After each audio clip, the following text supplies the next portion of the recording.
Revelation 1401. From the 30th of April 1940. Mutual help from beings in the beyond for the care of misguided souls. Suffering as aid.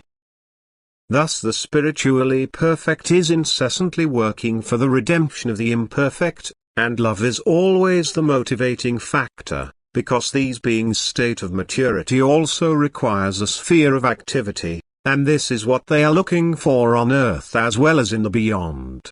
Because unredeemed souls are suffering indescribable hardship which cannot be alleviated without active help. Consequently, the beings in the beyond will most eagerly try to make contact with needy souls, and although it is frequently laborious and unsuccessful, it may not be abandoned. For this reason the beings need to have an excessive amount of patience and love so as not to slow down in their work. Sometimes a simple reference to eternity can suffice to make the soul reflective, and then the connection has been made, since the friends in the beyond can then transmit their thoughts to such a thoughtful person. However, if the being only has materialistic thoughts, on earth as well as in the beyond, such hints will fade away unheard. It is always merely living in the present and does not consider its helpless condition in eternity. Such souls are extraordinarily hardened and have to be made aware of their situation through suffering and pain. And even then the beings of light will not leave them, unrecognized by the poor souls but forever willing to help.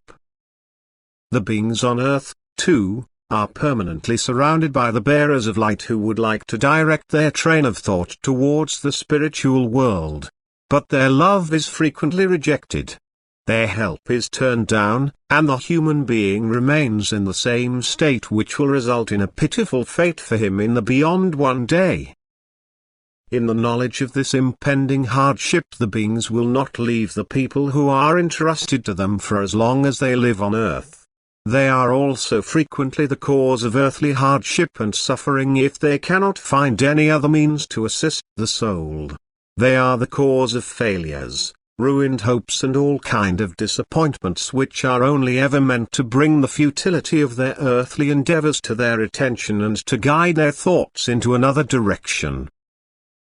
They recognize the worthlessness of everything the human being is trying to achieve, and since it cannot be explained to them mentally, as it is firmly rejected, people often have to be forced to sacrifice what they are trying to achieve.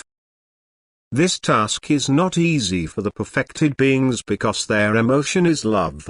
And love always wants to fulfill and give, it wants to give happiness and bestow joy.